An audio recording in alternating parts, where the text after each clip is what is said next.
இங்கிட்ட பார்த்தா கேஜிஎஃப்ல ஒரு மாதிரி இருக்கீங்க, இங்கிட்டு மெய்யழகன்ல ஒரு மாதிரி இருக்கீங்க, ஒரு மாதிரி இப்போ ஒரு மாதிரி கெட்டப்ல சாகா படத்துல இருந்து நான் உங்களை பார்த்துட்டு இருக்கேன். ரொம்ப ஹம்பிளாக்காதீங்க.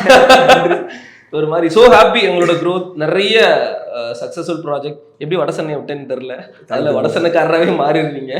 சும்மா நொய் நொய் நொய்னு அதான் இருக்கு. Thank you bro, so sweet of you. Thank you bro, so happy. சொல்லுங்க அங்கம்மாள் நம்மளோட another next special film in my career. இது ஏன் மற்ற ஃபிலிம்ஸோட இன்னும் ஸ்பெஷல்னா, டைரக்ட் தியேட்ரிக்கல் தாண்டி this film is also doing super and extremely well in international film festivals and circuits.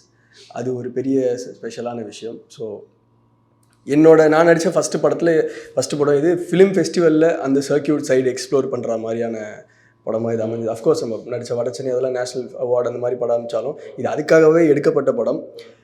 But இதை தேட்டருக்கும் நம்ம ஏன் கொண்டு வரோம் மற்ற படங்கள் மாதிரின்னு பார்த்தா, இது எடுக்கும் போதே ஃபெஸ்டிவல் படத்தை தாண்டி தேட்டர்லேயும் இது ஒர்க் அவுட் ஆகணுன்ற ஒரு ஆஸ்பெக்டை மைண்டில் வச்சுக்கிட்டு தான் எடுக்கப்பட்டது.